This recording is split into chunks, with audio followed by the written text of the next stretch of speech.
Hello, thank you everybody for joining tonight. I'd like to welcome everyone to the June 16th, 2020 Committee of the Whole meeting. I'd like to call the meeting to order, 5:05 p.m. First of all, I'd like to start off with acknowledgement here. We are pleased to be in traditional territory of Treaty 6. We acknowledge all those who share a deep connection with this land. The City of Beaumont respects the histories, languages, and cultures of all Canada's First Peoples, whether they be of First Nation, Métis, or Inuit descent, and appreciates that their presence continues to enrich Canada's vibrant communities. We are all treaty people.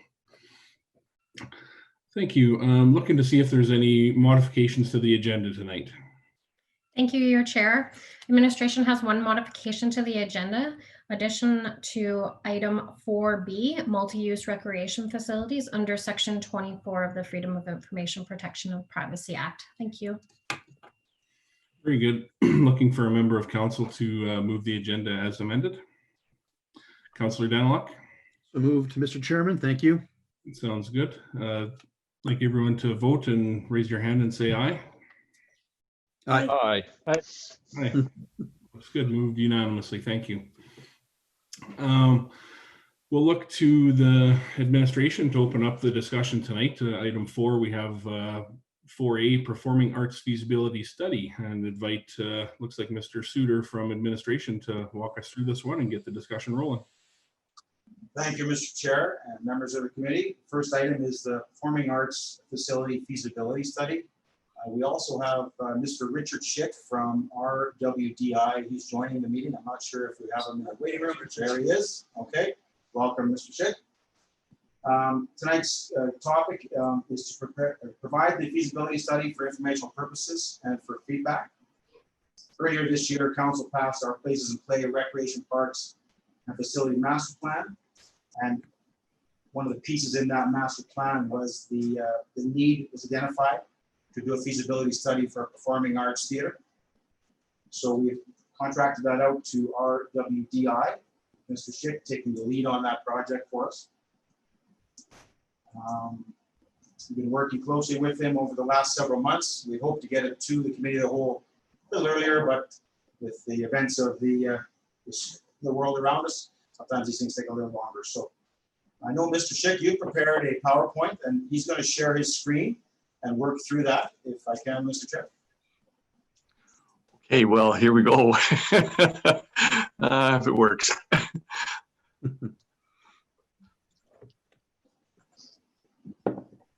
Holy cow, look at that. Okay. So the objective of this for us was to add an additional step to the feasibility process that you were involved in. So we wanted to build a building program that was appropriate to your needs, use, and budget. We wanted to do some functional relationships, a capital cost estimate, an operating model that would work for you, and an operating cost estimate. And that is included in the report. The Beaumont Society for the Arts engaged in a community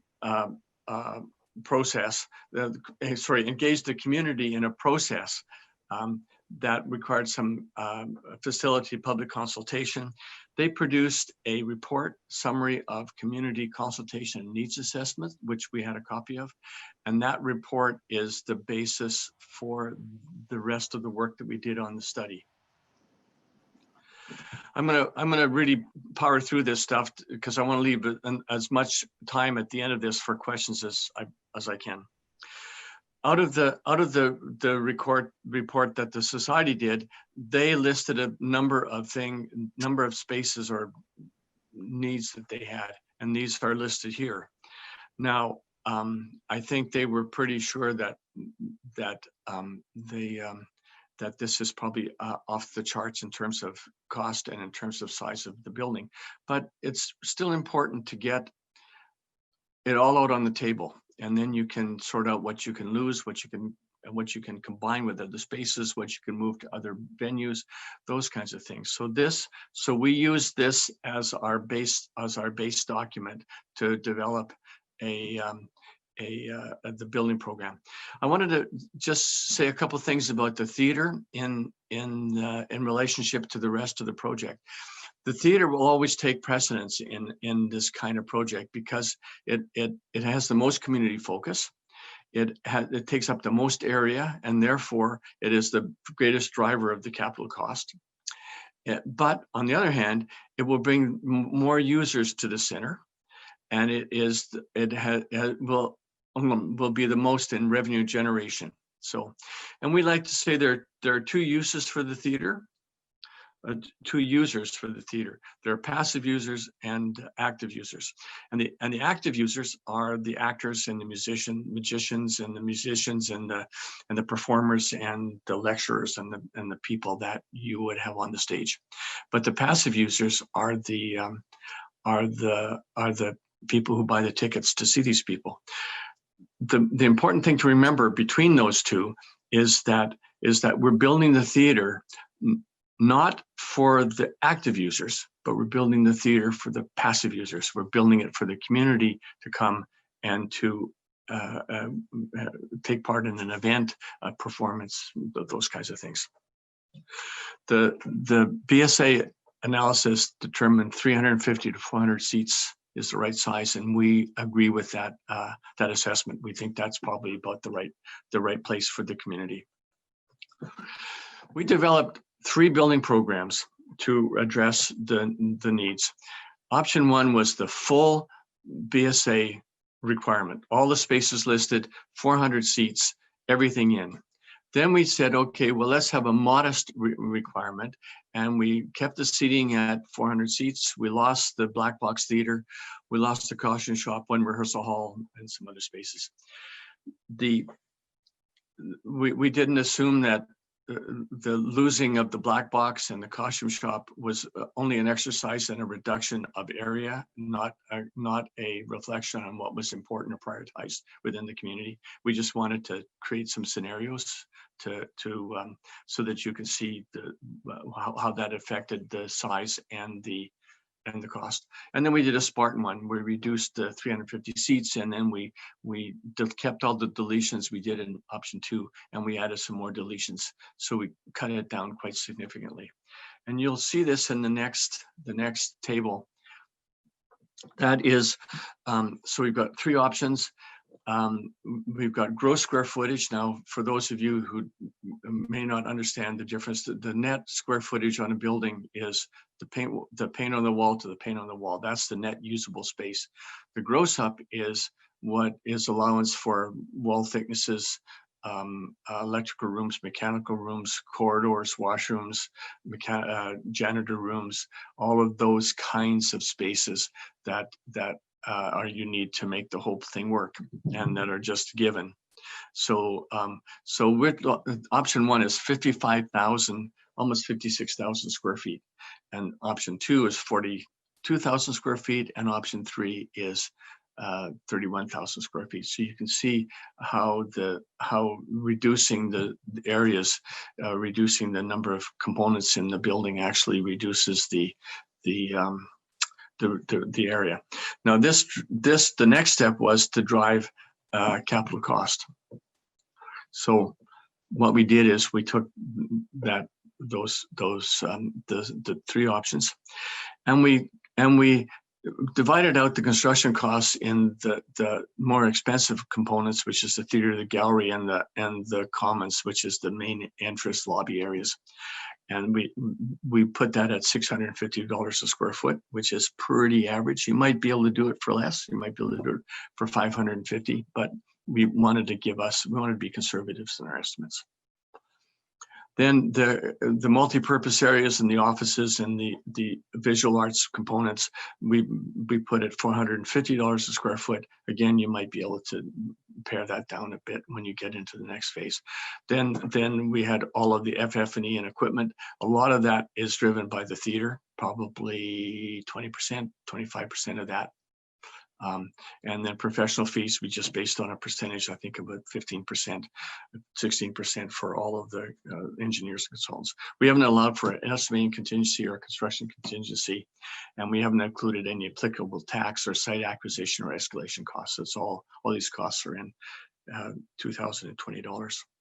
And you can see option one of $41 million. That's a lot of money. And option two, we're just over 30 million, and option three, 23. So you could probably, and when you get down into the sharp pencil, you can probably reduce these costs. Probably you could reduce option one costs greater than you could option two, and greater than option three, because the more tighter we get with all of the various options, the harder it is to make those cuts. Then one of the things Paul asked us to do is to consider the reuse of existing buildings, and this is possible to do that, and sometimes very, very cost effective. But you have to remember that these arts facilities have very specific needs, particularly the theater. It needs high ceilings, longer spans, structural spans. It has a greater structural loading than you would normally think in a building, because of all the lighting and sound and rigging and all the stuff you need. So courthouses and post offices and other civic buildings can easily be turned into art centers and the visual arts, because that's an easy conversion.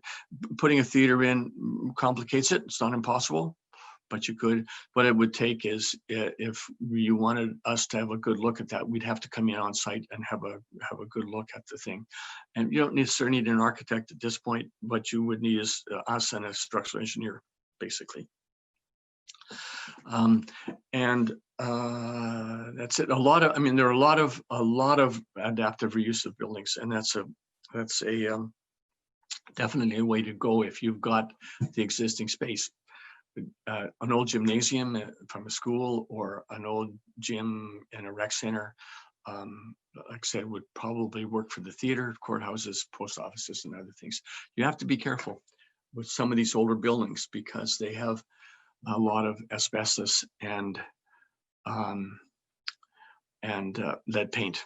And I can tell you that we did a project in Fort St. John that was the project from hell, that was delayed for 2 years because of the asbestos that nobody thought was in the building. So sorry, my outlook keeps cutting in here. Partnering opportunities. If you're going to actually proceed with the project, partnering will help you actually reduce the capital costs. It can reduce the site development costs, and of course operating costs. A good mix of synergy will create a better massing and a better profile for all the components. Of course, the negative aspect is that each activity has its own criteria, and unless you can meet that criteria, the project won't be successful. And that comes back to the theater mostly, is it has very specific requirements to make it successful. And as with any partnership, the partners have to be equal in the sharing of resources and risks. We've seen so many. Well, let me go on to the next slide and I'll tell you. So workable partnerships with museums, art galleries, libraries, schools, all of them, of course, and then arenas and multiplexes. The museums, libraries, and art galleries are good partners, and they fit together quite well. Schools creates other problems, which we'll go into later, and arenas and multiplexes cause even more problems. And so often we've seen people get into a partnership with an arena. And the thing about it is, arenas and the art centers just are different. They require different audiences. They require different requirements. And a lot of times, whenever we've seen an art center in an arena or a multiplex, it is always the loser, because the emphasis is always on sports, and the arts always lose out. It doesn't mean it can happen, but that's been our experience. Now, when we're talking to Paul, he felt that he led us to believe that probably a good partnership for you guys would be a school facility, and this will work, but you have to be very careful. The planning and design documents have to respond to a community need. And the theater is not seen as by the school as a classroom. If that happens, the community will lose out on the use. And you have to be an active participant in the planning and design process to make sure that that happens. And it's best if the facility is physically separated from the school as a standalone building with some kind of internal connection, so you can get from the school to the theater. But it would have its own, entrance, its own lobby, its own loading dock. We've seen so many theaters where that have been involved, have been inserted into a school, but the theater tends to be in the middle of the school. It's got no loading facilities. It's got really no lobby to speak of. It's used as a classroom, and which means that if the theater isn't available for use until 4 o'clock in the afternoon, if you want to rent the theater for a convention or a trade show or a lecture or meetings or something like that, you can't do it because the parking lot is the same parking lot as a school, and so it's not possible to do.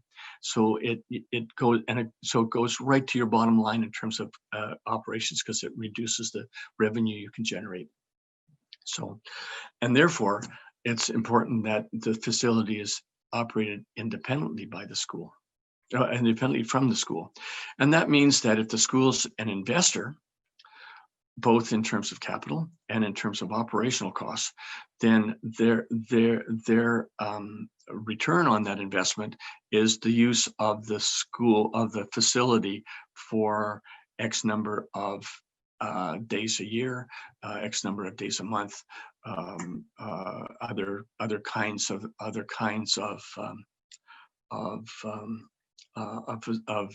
facility amenities that they could use. So, with regard to, now I've been talking mostly about the theater now, but again, same thing applies to any art center. For instance, if you had a pottery shop and the school was going to use that as an educational facility, then the community would be hard pressed to be able to get in to use it, because the school would just capitalize on it. Now, that doesn't mean that that some arrangement couldn't be made where the school would use it like one day a week, or there are ways around it, but those are the pitfalls that you have to be aware of. Operating models. So when you talk about operating models in the theater, there are three major things to look at. Is who owns it. Now, we always take that the city, municipality, local government owns the building, owns the bricks and mortars, maintains the bricks and mortars, makes sure that it's maintained as a community asset for as long as the life cycle will allow you. Then there's several different kind of programming models. There's a rental model, which is simply like the Jubilee Auditoriums in Edmonton. It's available on a rent. It's usually rented on a first come, first served basis. And then that's all it is. The presenter model is where the theater takes an active role in presenting events that happen in things. So you might have a classical music series, a country western series, a kids series, a movie series. The producer model is not even considered here. It would be like the Citadel Theater in Edmonton. It produces the work of art, and that's not what we're talking about here. And then the management, who manages it? Is it managed by the city or through some other body, nonprofit society, the school board, whatever have you? So, but all of these operating models have two kinds of risk.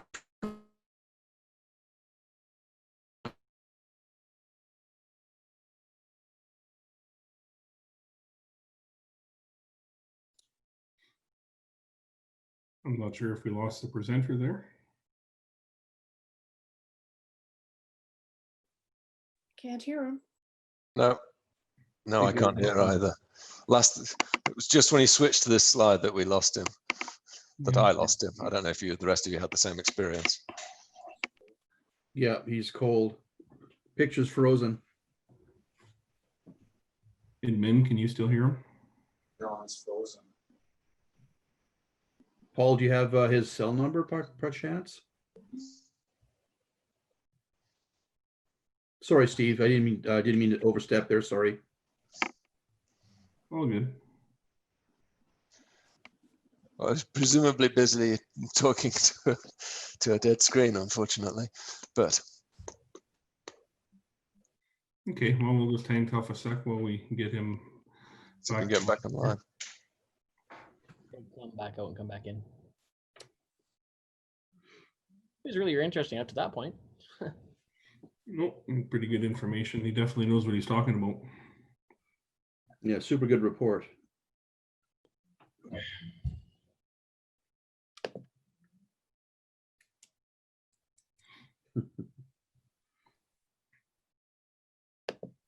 Just wondering, admin, should we just take 5 here to get him back sorted out, or what do you think is best? Yes, we'll take 5. Thank you. Okay, we'll reconvene in at 5:30 or 5:31, everyone. Thank you.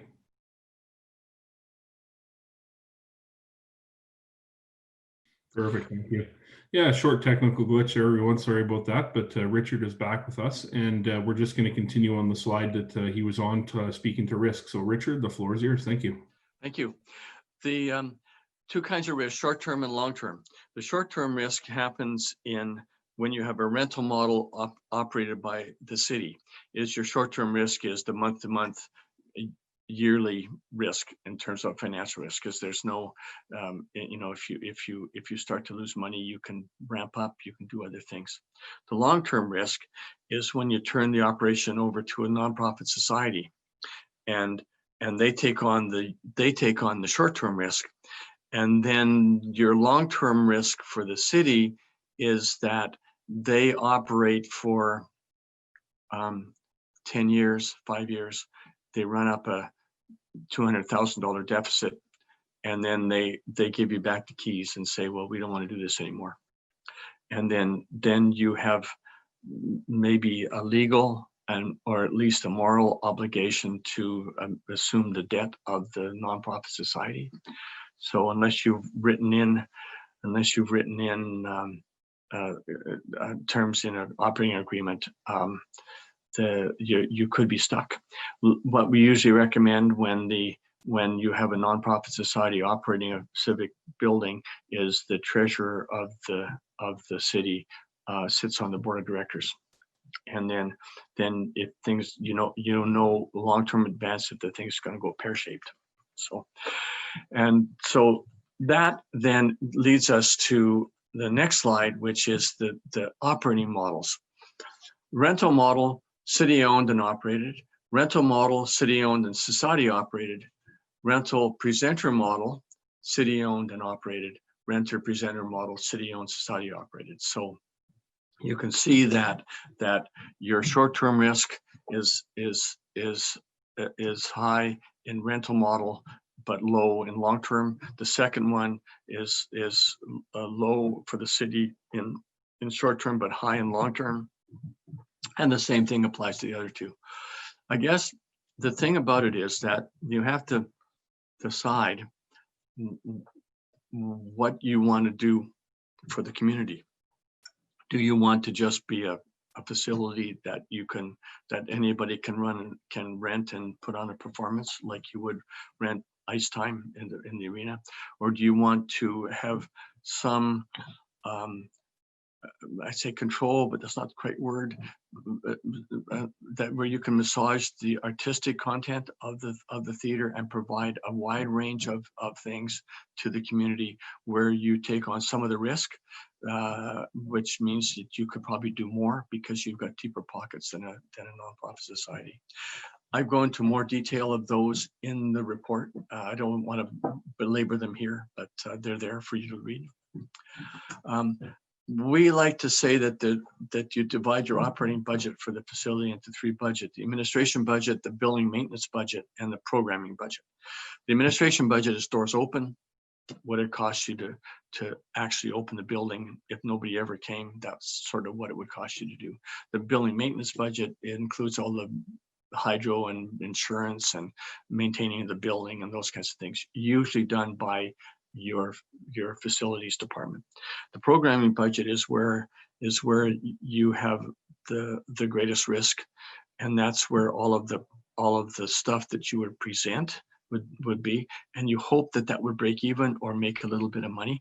But you want to separate that out from the other two budgets. You can combine the administration and the building budget, maintenance and budget into one, but you want to separate that programming budget out, because you want to be able to see your profit and loss and how it's really going on in real time, as opposed to it being buried. Now, we know a theater very close to you that we did a management layout for them. We provided 3 budgets, recommended 3 budgets, but the general manager didn't like that. She combined all 3 budgets into one.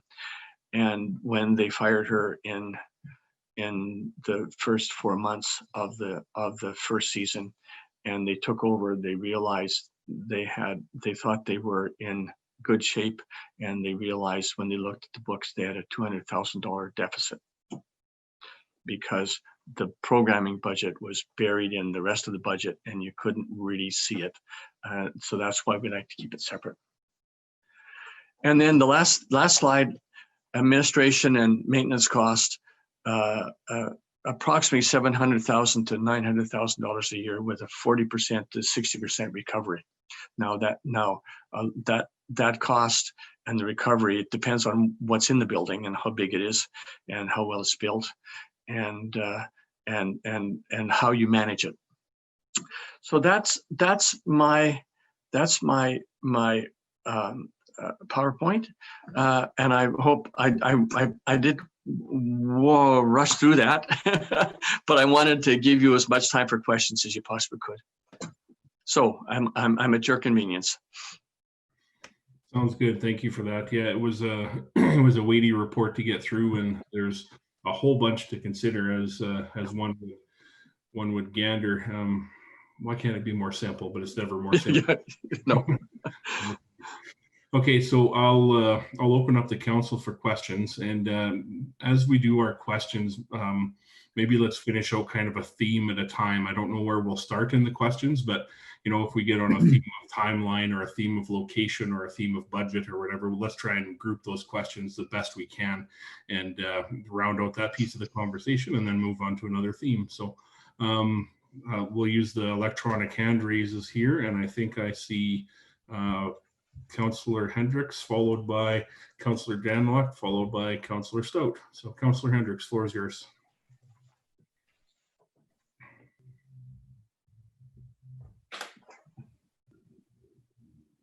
Oh, Perry, your mic is muted still. Perfect. Right. Thank you. Gotcha. Thank you. So thank you to Mr. Schick for this very thorough presentation, and Thank you. Certainly given us no end of things to think about in terms of process and costings and what have you. A couple quick questions. The Altus people, the Altus report that does a lot of reporting on construction costs across Canada, has that been relied on at all in this report? Not Well, I suppose indirectly. Usually, because there aren't a lot of theaters being built, and so usually that kind of report usually isn't very useful. All I can say is that from our experience in the last 3 or 4 years, construction costs of $550 to $600 a square foot for a theater is about right. Right. But a cost consultant would be able to give us a better handle on that.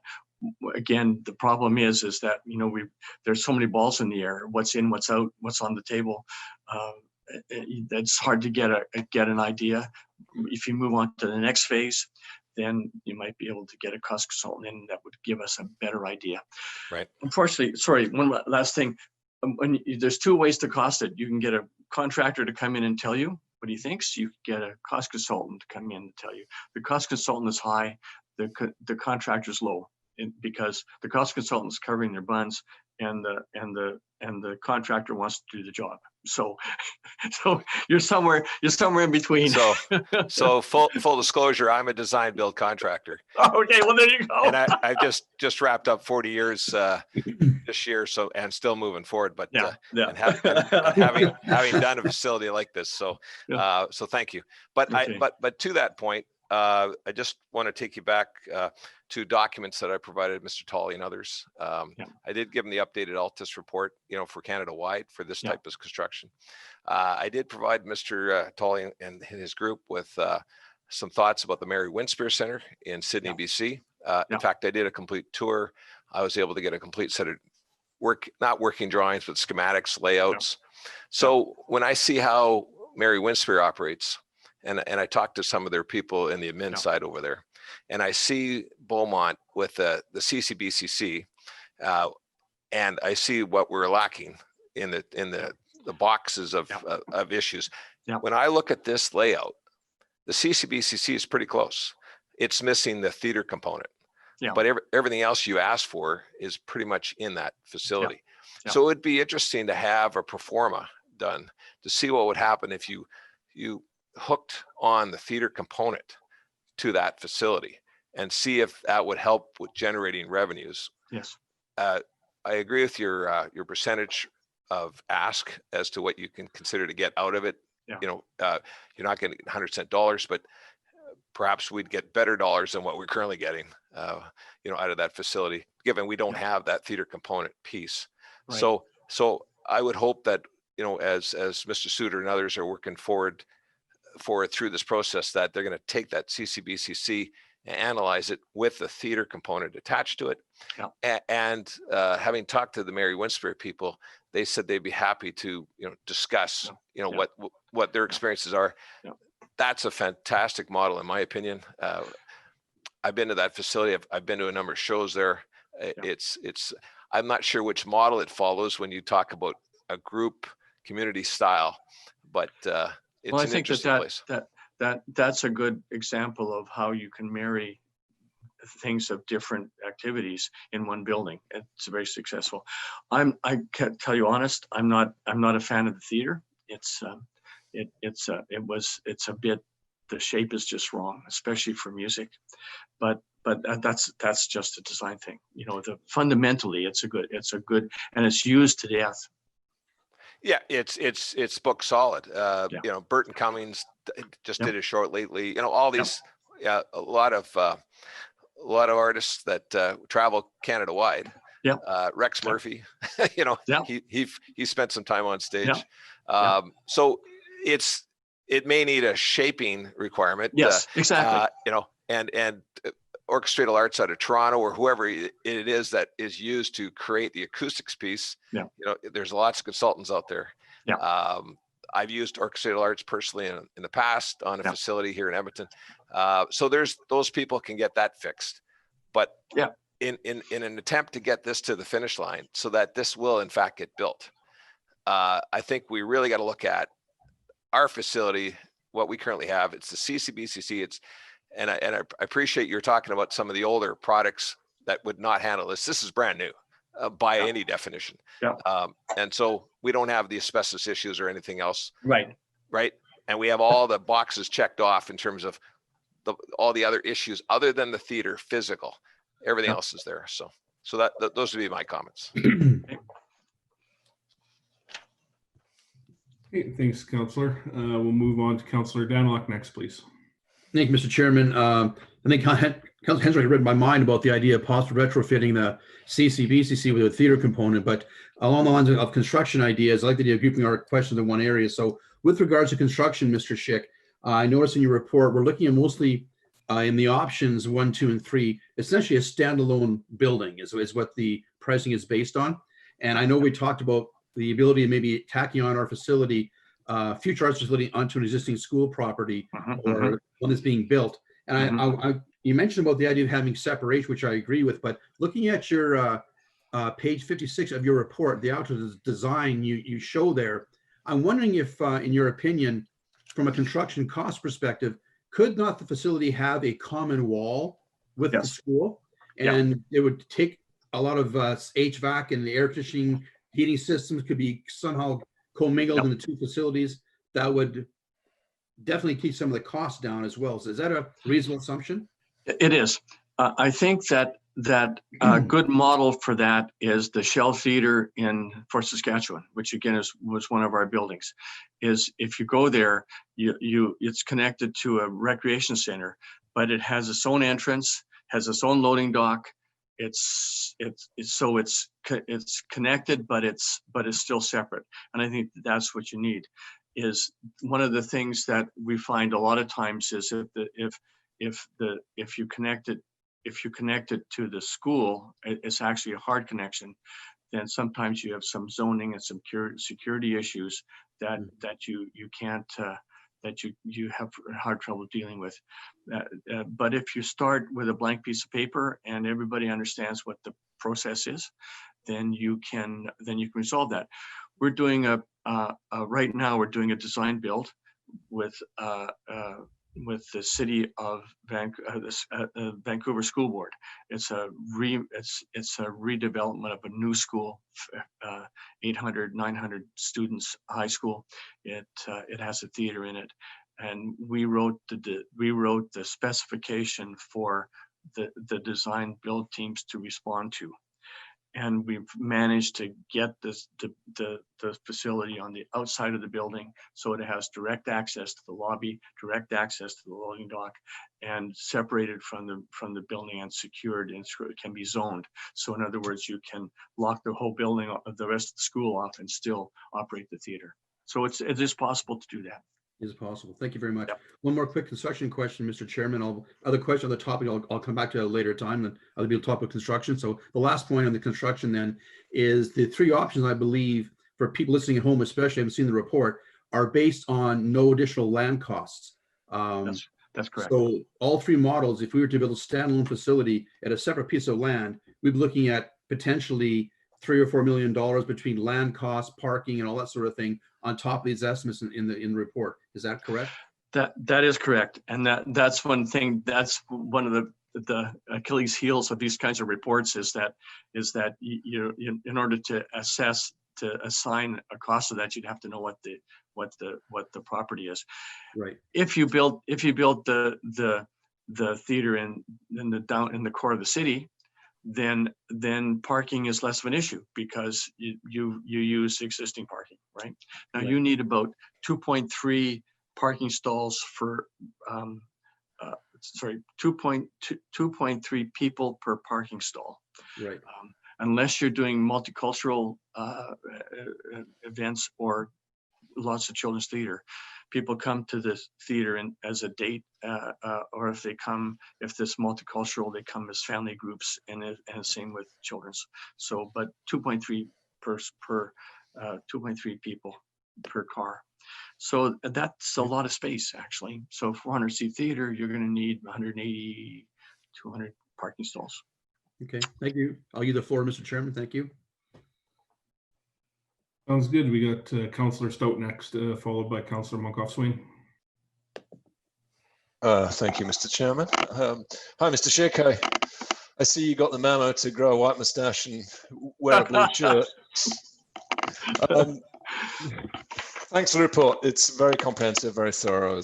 I found it very interesting reading, and I underlined a whole bunch of things that I thought, yeah, we've hit the nail squarely on the head with that. So it raises a lot of questions, of course, and a lot of issues for council to consider.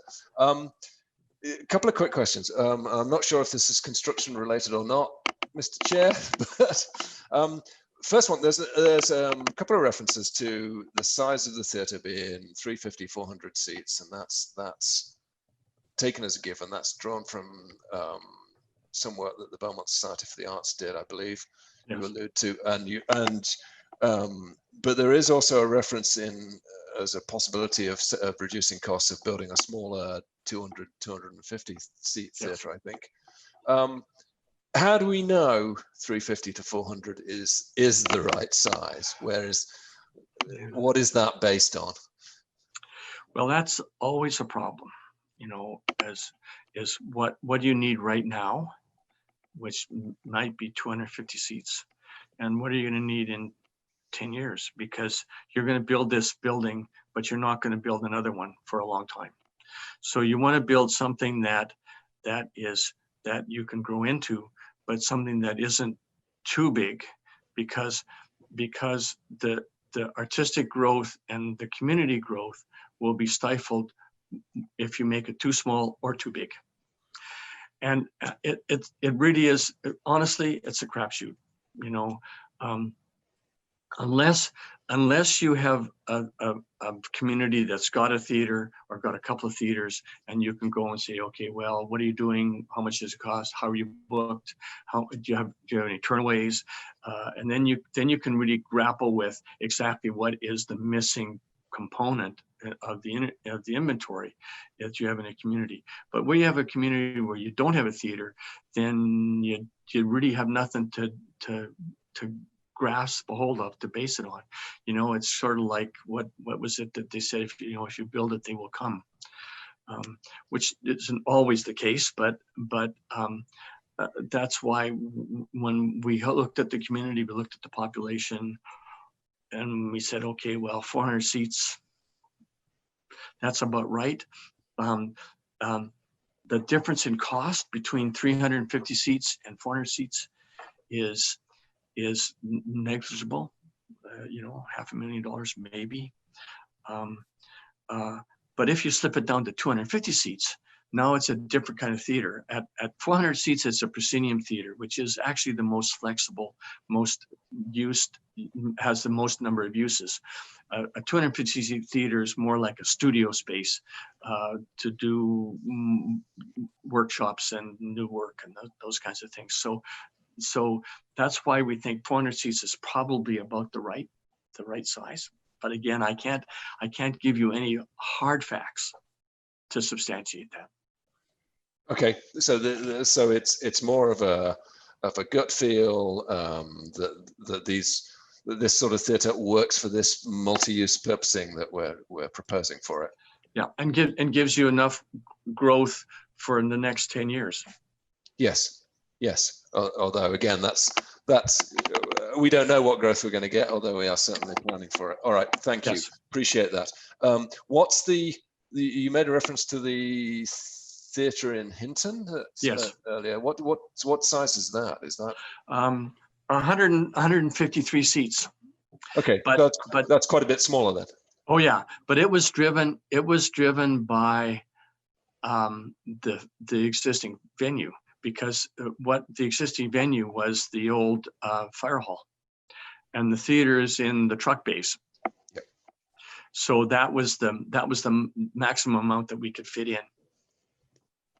Okay, yeah, that sounds, and so now we're retrofitting in an already existing envelope. So yes, yeah. Okay, yeah, I've significant experience with that. I've just spent a lot of time at the Walterdale, which I think is 149, which is also that's right. Yes, that's right. Yeah. Mm-hmm.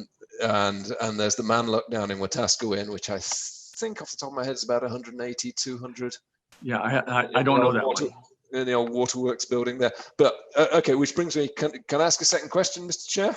Is that okay? Yeah, give her. Which brings me to the next question, which was regarding attaching this or constructing this in an existing facility, or attaching it to a. So candidates were suggested were of course the new school that's being built. Would also, and I think Councillor Hendricks was. Were you going with build a theatre on the back of the CCBCC building? Was that the direction you were intending to head? Yeah, if I was the owner of Beaumont and I've got that facility that's costing me money, I'd want to turn the numbers around, and I'd be adding this theater component to try to enhance the bottom line for that facility. Okay, so are there any other options? I'm thinking there has been, of course, talk of expanding the library as well. Well, the library and theaters go hand in hand, because it's all very soft stuff. Art galleries, and all of those things kind of fit together. It's when you get into recreation facilities arenas, multiplexes, then the further you get down that road, the harder it is to make the marriage work, basically. Okay, so by multiplex we mean a sports center. Yeah. Yeah. So, sorry, I'm being British, I occasionally think of multiplex as a multi-screen cinema, but that's another use. Yeah, but that's what I mean by multiplex. You know, recreation. And we did a study for the city of Williams Lake, and it was a ice sheet, 2 ice sheets, and a swimming pool, and this empty room in between that we turned into a theater. But it was hard going because you had the chlorine smell from the swimming pool, and you had the acoustical separation because the back of the theater was like 10 feet from the corner of the ice sheet, you know, that all the pucks going in, and that's low frequency noise that's transmitted through the structure that's really hard to get rid of. You know? So it's, you know, that's why a lot of times those facilities are hard to make. So that wouldn't be the recommended solution. It's possible, but it's probably far short of optimum. It's not the recommended, but it doesn't mean it wouldn't work. Okay, thank you. So I guess just quickly, one question there is that, are there any other options within Beaumont and existing buildings that we could, that we haven't already discussed, that we could co-locate with? Not that sorry, if you're asking me, not that I know of, because again, this is the problem with the virus thing, is that normally under these things I would have come to Beaumont and had a look around, and I'm just looking at my screen over here because I've just pulled up the Beaumont Community Center on my other computer to look at the facility. So just one more thing about and I'm going to get into trouble here, I know, but here I go. When you get into bed with an arts group gets in bed with a sporting facility, a lot of times what happens is the reason why you're there is because the community thinks they can leave more money by saying we can make this into an art center, and then when the rubber hits the pavement, a lot of the money flows from what was supposed to be for the arts component into the rec center to make it work better, you know. And I know I've been in meetings where I've said, you know, if you want to make some cuts, we can just cut the ice sheet by 20 feet, make it shorter. And they go, well, we can't do that. Well, then why do you think you can make the stage 10 feet narrower? Just because there's no regulation that says it has to be this size. Right? I think that's the corollary of an argument that has been put forward by the Beaumont Society for the Arts regarding the relative spending on sports and exactly performing arts. Okay, thank you. Appreciate that. Okay. I'll cede the mic to whoever else wants to speak. Sounds good. I'm going to slip in a question here. We were talking about sizing. In the report, there's lots of talk about square footage and the different options and the net and the gross and the upstairs and the downstairs. But the one size that I didn't see is how many acres do you need to build this thing?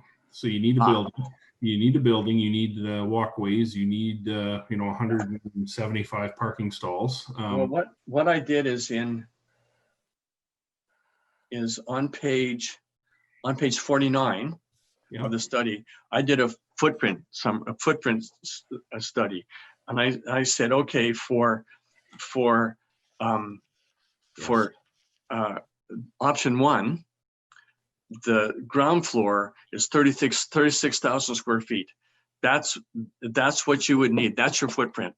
So whatever you need in terms of easements, parking, site services, all those other things would be on top of that. But that would mean that because there's certain things that have to be on the same level, the audience chamber, the stage, the loading dock, the lobby has to be on one level, but the dressing rooms and the arts, then the visual art spaces, and those spaces could be above or they could be below.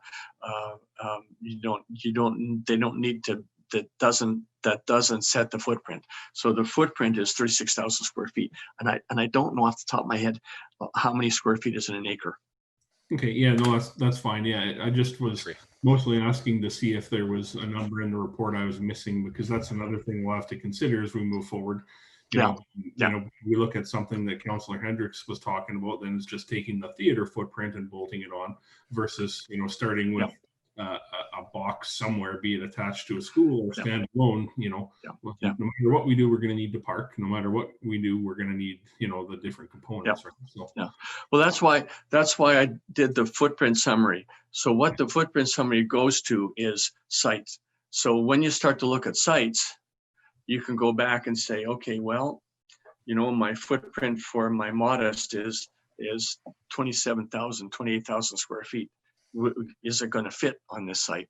You know, that, you know, there's other studies that have to be done, how you orient it, that kind of stuff. But at least you can disregard some sites out of hand, because you know that you only got 20,000 square feet. You know that it's not going to fit. You betcha. Councillor Monkoff-Swain, followed by Councillor Barnhart, followed by Councillor Dalek. Thank you, Chair, and thanks, Mr. Schick, for the presentation and the very, very detailed report. Good reading, for sure. So let me preface this by saying I want to get to yes. I really want to find a way to get to yes for this facility in our community. It's long overdue. It's been recognized both from the arts community, but also when we did our engagement on the our public places and play. You know, this was clearly identified as a big need for our community. So I want to get to yes. But I also find it interesting that we're an hour in here and we haven't talked about cost, right? And so sorry, Steve, for maybe jumping around on items there, but let's just make the switch. We're going to cost. And I preface all my comments by saying I understand all the work that's gone into this, and don't think I just zoomed into page whatever it was and looked at a number and here come my comments. But I think it's one of the most important things we've got to talk about, and that's why I really like where Councillor Hendricks was going in terms of, you know, how do we adjust this, because, you know, quite frankly, that capital cost outlined surprised me. It surprised me in terms of the overall value compared to what we're building at our recreation facility for that capital cost. So that surprised me. One of the questions I've been asking myself after I read that is, what are we trying to build here? Like, what's the purpose of this facility? Is it for our local community arts groups and community to use and maybe to attract some local area talent, or are we trying to be the Mary Winspear and attract Rex Murphy, or it looks like Haley Wickenheiser speaking there, right? So I don't want us to get to an automatic like, oh man, this capital cost is too much because we're trying to build X, right? So that's kind of, I've been thinking about that a lot, about how are we making sure that we're building something that's going to get use and it's going to generate revenue for the community, right? Because there's that balance. But are we potentially going and asking for too much here, and what does that mean, and could that potentially derail the project right from the start? So maybe just some comments around that. Okay, well, first off, is I think I've been very conservative with the numbers. I always try and do that if I can, make them a bit scary, you know. But it depends on finishes, depends on what's in the building, depends on what building you marry it up to. If you marry it up to a school, for example, and things can be shared. So there's ways that you can reduce that cost considerably. But again, especially the theater component, they're very expensive buildings, long spans. You've got code issues that egress fire codes that need to be addressed. It needs to be reasonably well equipped. You know, lighting, sound, rigging, drapery, you know, you're looking at least $1 million just for that equipment. And that wouldn't be anything that would be really spiffy. It would just be your basic standard stuff to get you going. I think that again, coming back to those, what's passive users or active users, who are you building it for? Your emphasis should always be for the community, the passive users. And because those are the people that are going to buy tickets, those are the people that are going to support it in the long run. If they don't support it, you don't have a chance, you know. So you're not, it's not like, you know, you build swimming pools for swimmers and you build hockey rinks for hockey players, but you build theaters for audiences, you know, and that's really, and you want to make it, you want to put your money into the front, into what the audience sees and what the audience experiences. Now I get into a lot of trouble with my colleagues on that because, you know, a lot of people say, well, you need the lighting equipment, you need the sound, you need all of this technical stuff. Well, no, you don't. You need an audience, you need an actor, and, you know, we'll work out the rest of it, you know.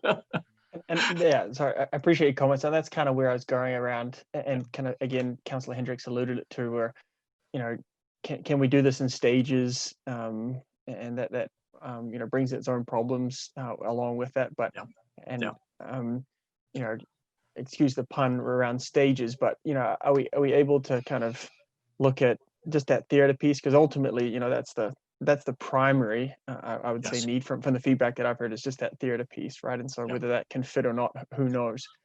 So that's kind of where I was been thinking about it. I did have a question just to continue around the funding piece, and then I'll cede the floor, Chair. And maybe Mr. Schickel, maybe it goes back to administration. You know, comments from the Society of the Arts have talked about fundraising, and I was curious if any of that has come up along as part of this review or this detailed discussion in terms of fundraising from the society there. No, we didn't look at that, but you know, usually what you look at is it's a three component funding, 1/3 from the feds, 1/3 from the province, and 1/3 from the local community. And sometimes the third from the local community is the fair market value of the land that you're going to build the thing on. There's a fourth component, which is the fundraising by the local arts groups. And what that is that's more of a show of support than really serious cash, because you're not going to pull, you know, 3 or 4 million in pie sales and lottery tickets and things. Just isn't. It's, you know, the emphasis has got to come from the local. And if the local government doesn't support the facility, you're not going to get anything from the feds or from the province. Because I always say that the granting basis is it's not a positive thing, it's a negative thing. Is they have so many applications and they can only grant so many things. So it's always a rejection process. Well, that one's off the table, that one's off the table, that one's off the table. We'll fund this one. It's not like, oh, look at all these projects, which one is best to fund? They start by rejecting first. So that's why you need to have your reduction rule. But there's one more thing, and I'm hoping that I'm right. I don't know if I'm right or not, but I'm crossing my fingers, is I think that the feds are going to have to kickstart the economy when all of this virus stuff ends, whenever that is, next year. And if they do that, they may do an infrastructure program. And if they do an infrastructure program, then the arts, the cultural facilities will be involved in that. And they're going to want to kickstart that, and they want to move fast on that, just like the Harper government did a number of years ago. And they're going to want projects that are shovel ready. So if you've done your study, you've done some of your design, you're ready to roll, then if they do go with a infrastructure program, you might be in a better position to get some federal money if you're ready at that time. Yeah, no, appreciate that, and fully recognize that, you know, the number of the capital costs, it would not be solely on the city, and appreciate that, and really, I think, Steve, you know, the purpose of tonight, sorry, Chairman Van Newkirk, purpose of tonight was, you know, to provide that report and give us a chance to question. I don't, you know, there's an intention for us to get to a yes or a no on tonight, and fully recognize that. So yeah, I just wanted to say thank you for the report and look forward to follow-up discussions when we get a chance to hammer through this with administration as well. So thanks for your time and effort. Sounds good. I got Councillor Barnhart next. Thank you. Thank you, Chair. Yeah, one of the advantages of having these conversations is lots of things come on the table, and I'm really interested in so many of them. A couple of the questions I had were answered already, and I'm following, I think, down the same path that Councillor Malkoff-Swain went down, in wondering about what is the priority for the city as a whole. And I appreciate that the Beaumont Society of the Arts has had, this is one of their primary focuses, and they've certainly given lots of input. But I also think we need to look at it in addition to them, perhaps with them, as to what are the goals we're trying to achieve. And I was wondering if a phased approach might be the best way. So that kind of ties in with Councillor Hendricks. But it led me to think we really do need to have more discussions like this to identify what the priorities are, again, for all of us, not for any one sector of the community, for the entire community. And I want to see it happen as well. I'm a fan of this. I think we need this, but I don't know what this is. This keeps changing in my mind. It goes from small to big, and I want to build it in pieces, but I don't know if that makes any sense. So I wonder if you could comment on that. Does building it in phases make sense? Well, building in phases, frankly, when we've ever seen that happen is that you build the phase one, and then the community moves on to the next thing, and you never come back to do phase two. So you've got to really, really, really be, your heart's got to really be in phase one and phase two to do that, I think, because we tried that, with our Aquafit Center, and we actually are getting to the next phase. Well, that's good. That's You're really right. good. I think you have to plan for it in advance and put the money aside, because it's an uphill battle if you don't do that right away. Yeah, that's exactly it. Because so often we've seen, sometimes the theater we built and it won't have all of the components it needs. Well, we're going to add those. We're going to add those in the next couple of years, and then the other priorities come up, and it never happens. But I think what I've done and what I've tried to do is not scare you with the costs, but to give you kind of a layout to say, we think this costs this, this costs this, this costs this, and then now it gives you some tools to kind of start to manipulate it around, and then fine tune it for the next phase. What it does is it gets it out on the table, so you can say, okay, well, this is, because the BSA list of spaces is a bit it's a bit rich. No question about it. That doesn't mean that you don't need those spaces, but that's a lot of building, and that's a very expensive building. And even if I was out 15%, you're still like 35 million bucks, So, and it's unreasonable to think that you could actually build that, because I'm sure that if you had $35 million, you could probably come to grips with probably 4 or 5 different community priorities that you could spend that money on, or divide that money up. Okay, Councillor Daniluk, we haven't heard from the mayor yet, so I'll let you in first, just because your hand was up, and then we'll go to the mayor, and then I'm going to try and see what I can do to wrap up with another question here. Okay, thank you, Mr. Chairman. I'm going to try to keep the idea of having themes to your questions. So going back to the budget, the cost question that was in earlier, I know COVID aside, I believe there are some federal programs that are grants on the existing infrastructure or existing grant programs the feds may have. Are we aware what those programs are and what it costs to qualify for them? I know we can't build a building expecting to get a grant. We have to be able to afford the building ourselves. If we get a grant, all the better. But what grants are available right now that this facility might qualify for, whether we build it onto the CCBCC possibly, or onto the school, or a standalone? Existing grants, what are your thoughts on the existing grants? I don't have a handle on what's available right now. My information is probably a year out of date. Well, and that was outside of the scope of this work too, right? What grants and funding and stuff is something we would direct administration back to do. So okay, good enough. But I think one of the things about funding on that basis is it's the squeaky wheel gets the grease, you know.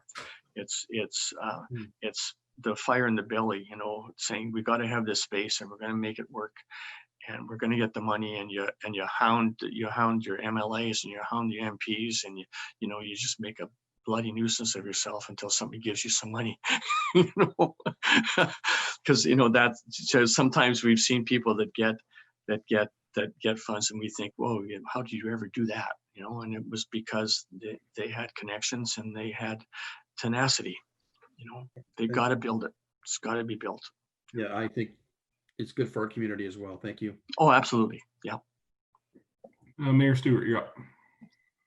Oh, thank you very much. It was actually nice to sit back and listen to the conversation, because as council went through it, all my sort of questions got answered.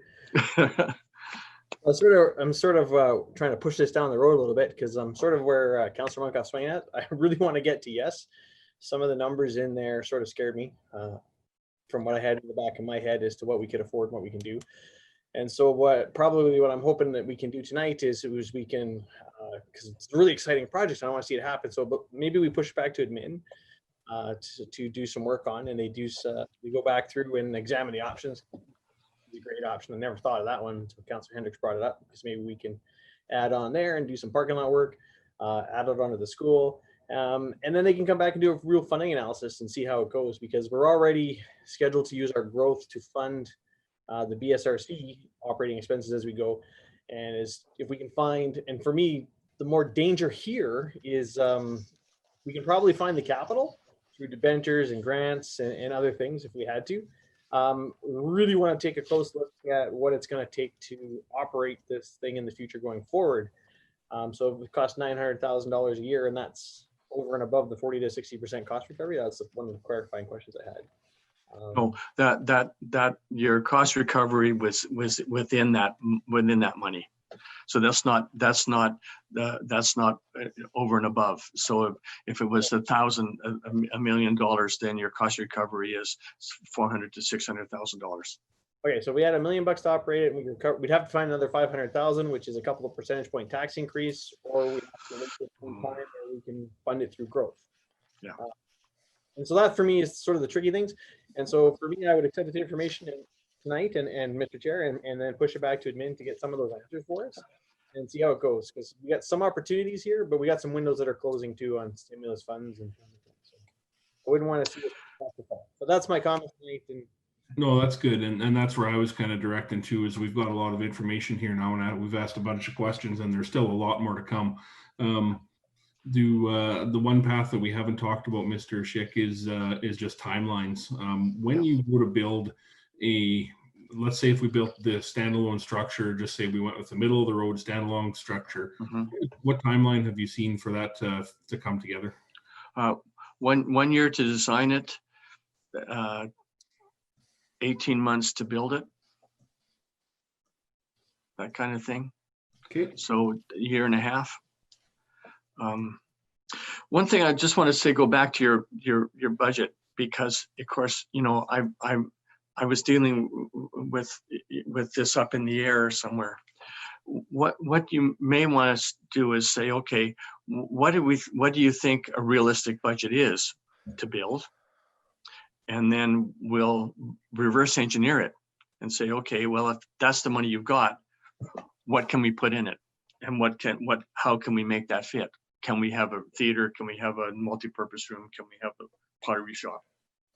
You know, you come at it from that point of view. Now that you've got everything out on the table, and you know what things are costing, and you've got a better idea of the lay of the land, then you can actually start to massage it sometime and come back at it from that point of view.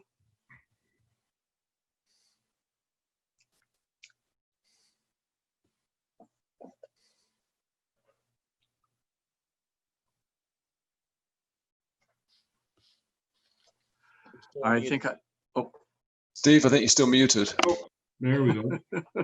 Yeah, sorry, Councillor Hendricks, then Councillor Stout, and then following that, we'll direct back to admin for some future work here. Thank you. Thank you. Just to put a bow on what I had to say at the beginning, I would argue that phase 1 has already been built. If I look at the appendix A of all the components in appendix A, short of the theater, if we replicate all of that in another facility, we'll have 2 facilities with appendix A in Beaumont. So I'm saying appendix A is built. And if Mr. Schick could find some time to come to Beaumont and physically walk through that facility, I think you'd be shocked at how close you are in terms of the requirements here, right from catering, the kitchen, the black box room, as it was called, everything to do with even the wood shop. There's a wood shop we have. So I would suggest we put the time in. So to get to the answer of yes, then we're left with a budget that just needs to get this theater attached to it, the physical theater. Yeah. Then we got a home run, and we're that close. Yeah. Parking's in, the infrastructure's there, the utilities are there.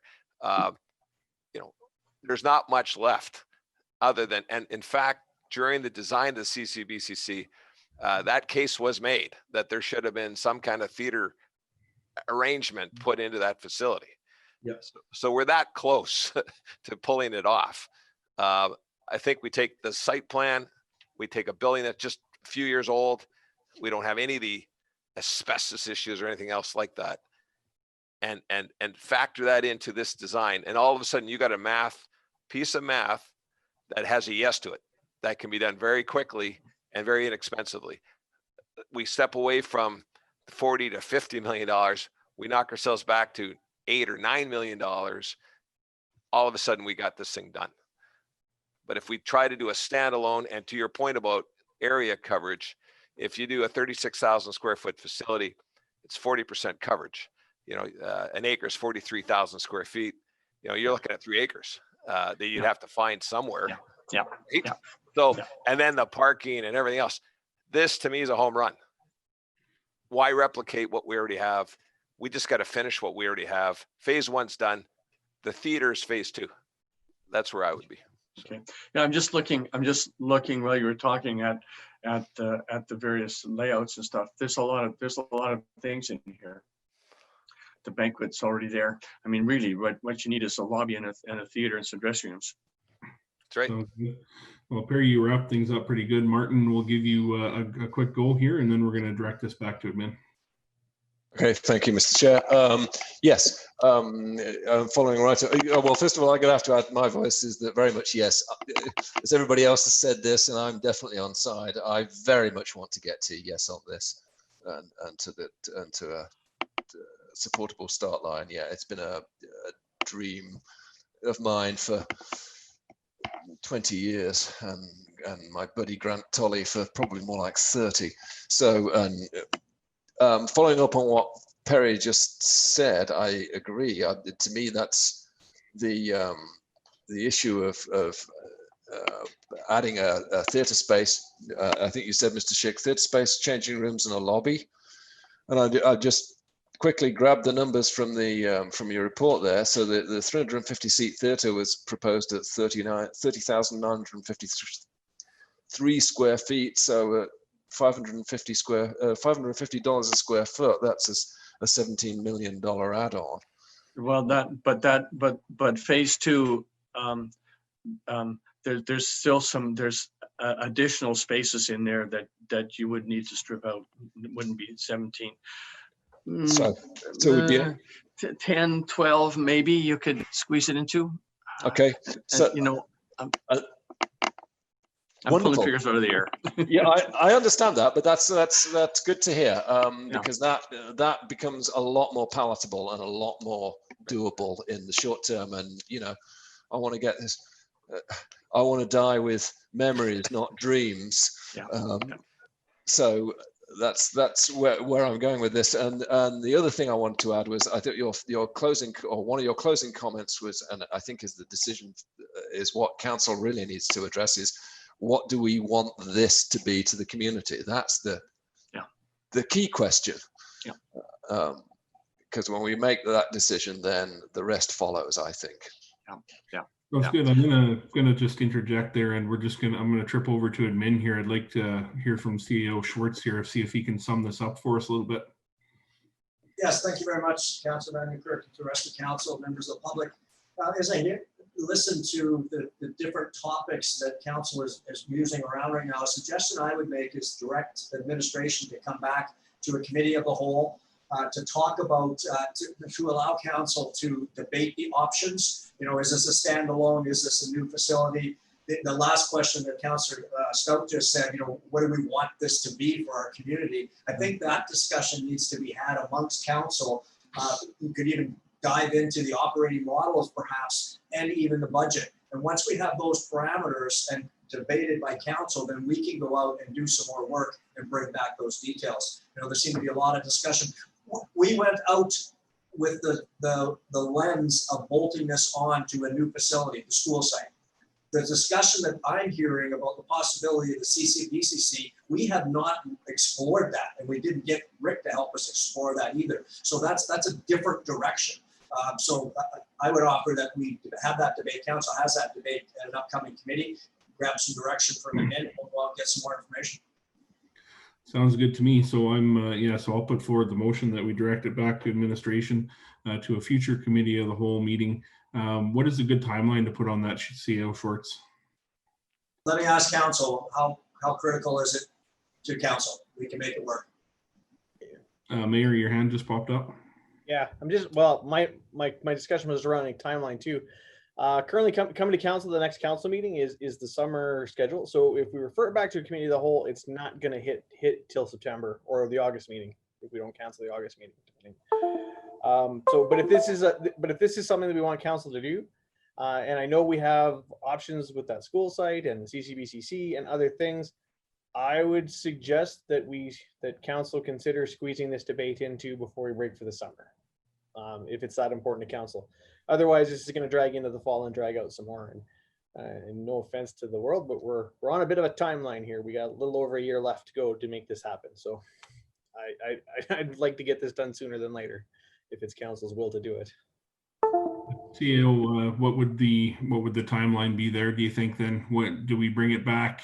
Do we say by the end of July, and we work it in, or is it mid-July, or what works from what you guys are seeing there? Certainly, we can bring it back to the next committee. I believe we only have the one more before the break, and we'll be prepared. We don't have a lot of work preparation to do other than structure that debate. So this is a robust conversation based on the information that Mr. Schick has provided us. So we're ready. Okay, well, let's do that then. Let's let's bring it back to the next committee of the whole. We can discuss the potential options. We can discuss some of the monetary considerations that we've put forward here, and maybe admin can have a look at some of the preliminary potential funding sources or models for that. So is that clear enough direction for you, CAO? I know Mayor Stewart, I think I got this one. I just looked at my calendar too, that we do not have a committee of the whole set up in July. If it's council's wish, we can do a special meeting, a special committee of the whole with just this topic. I'm seeing a lot of nods and thumbs, so let's do that, please. Yeah, that's what I was thinking. So council, get into your head a date, and we'll put it into our agenda item next Tuesday night, and we'll squeeze this meeting in before we break for the summer. Great, thank you. Hey, Mr. Schick, thank you for the report. It was Councillor Hendricks, I see you. Yeah, I just want to make the point that in terms of the clock that's currently on this council, for us to have a yes work, we have a budget process and a clock on that. So we have to get behind that quickly, so that once we get into October and the revised budget process, more or less the last kick at the can, right, to get this done. So yeah, so I'm all about getting it done. I'm just mindful of our clock. So yeah, you betcha. And remind us at the next meeting too, because we all need a poke sometimes. Okay, yeah. Thank you, Mr. Schick, for the report, everyone, for the conversation. Admin, if we could take 5 here to reset and get the next guest ready, we will reconvene at 6:35. Thank you. Thank you. Thank you.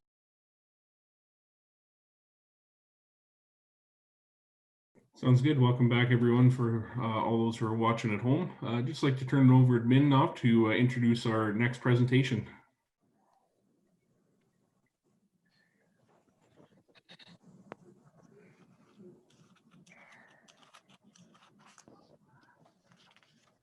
believe Tika is up. Is that right?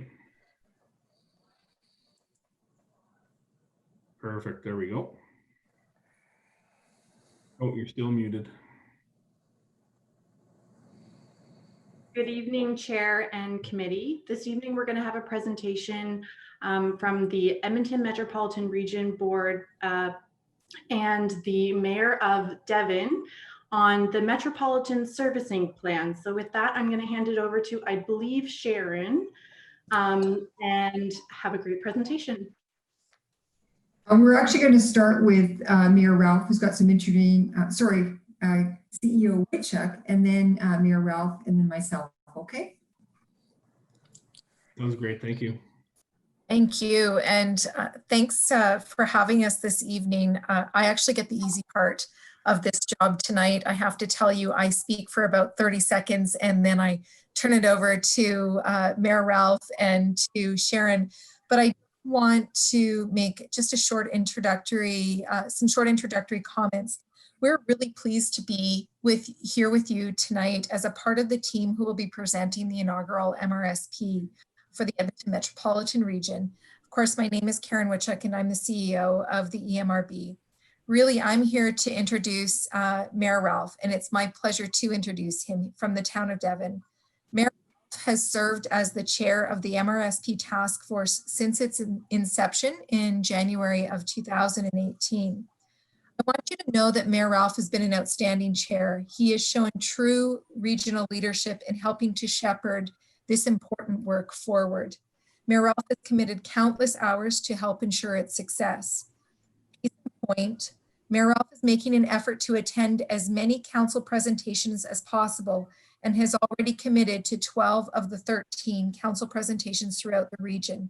Today, he is making presentations 9 and 10 through the region. We presented earlier today to Sturgeon County.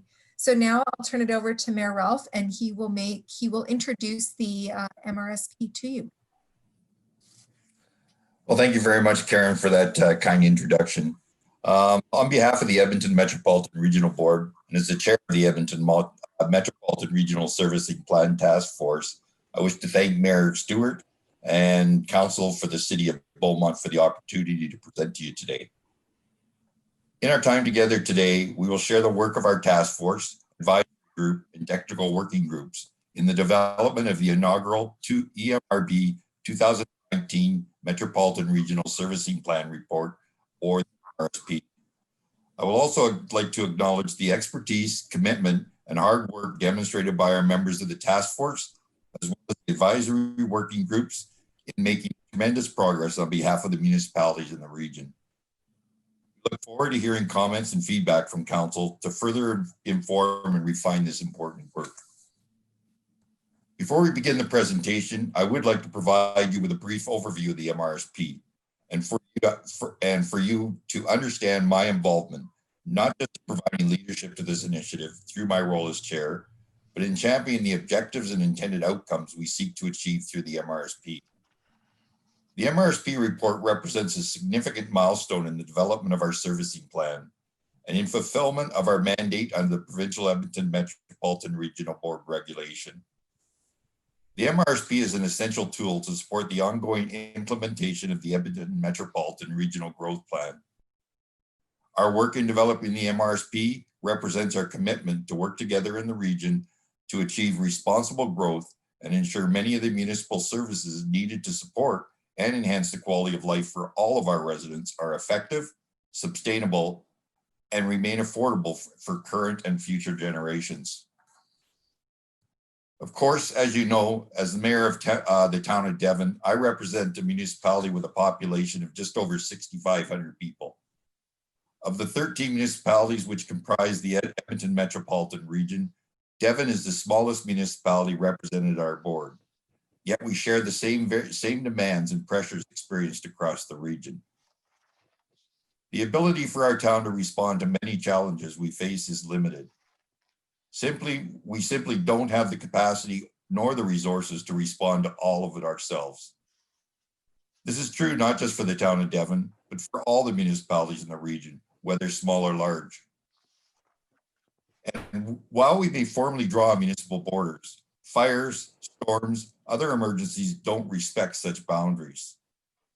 Through working together, we can improve our ability and capacity to be responsive across boundaries and throughout the Edmonton metropolitan region.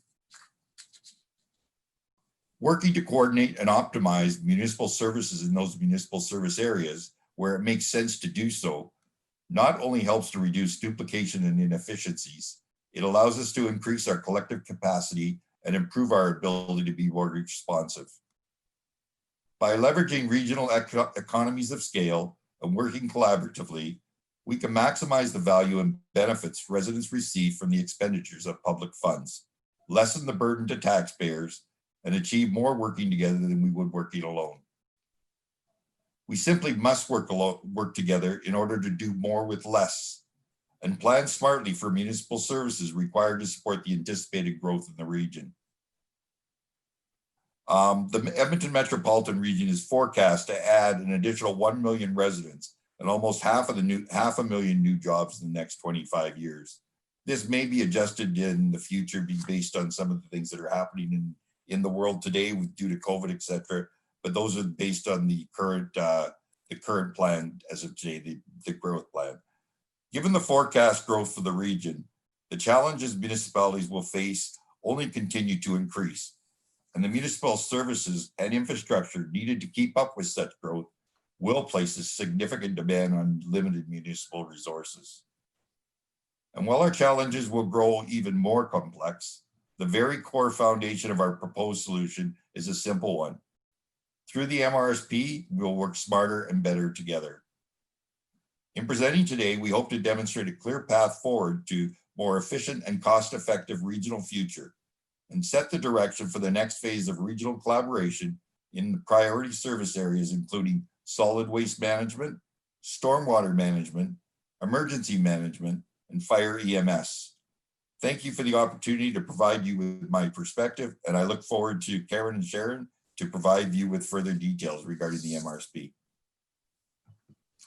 I'll pass it over to Sharon.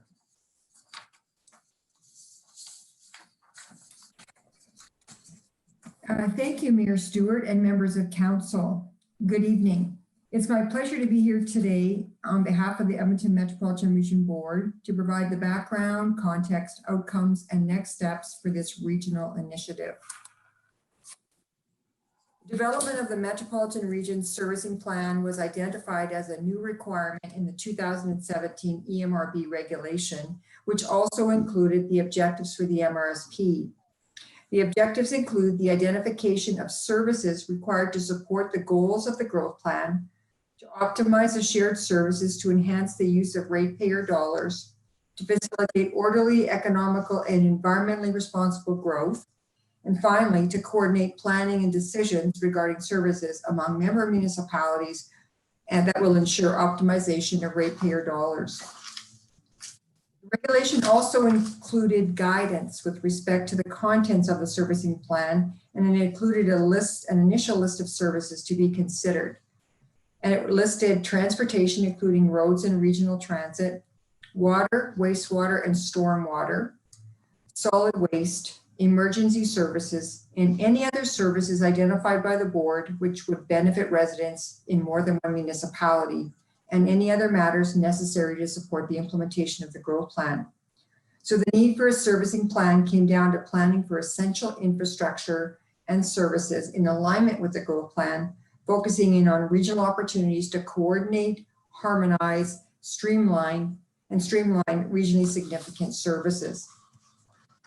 This work has been developed under the guidance of a board-appointed task force and supported by subject matter experts from across member municipalities, augmented by service providers and consultants. The extent of the engagement is included in Appendix E of the report. The first deliverable for the MRSP was to complete a comprehensive environmental scan to better understand the current state of all services outlined in the regulation. Upon a thorough review of the results of the environmental scan, the task force recommended the inaugural MRSP focus in on 3 specific service areas. And then through further analysis, it became 4: stormwater, solid waste, fire EMS, and emergency services. For the remaining 4 services, the task force recognized current mechanisms and existing entities and regional partnerships already exist to effectively plan for future growth and have been excluded from the inaugural servicing plan. In the event there's a regionally significant change to any of these 4 services that have not been considered at this time, the board reserves the right to consider including them at a future date.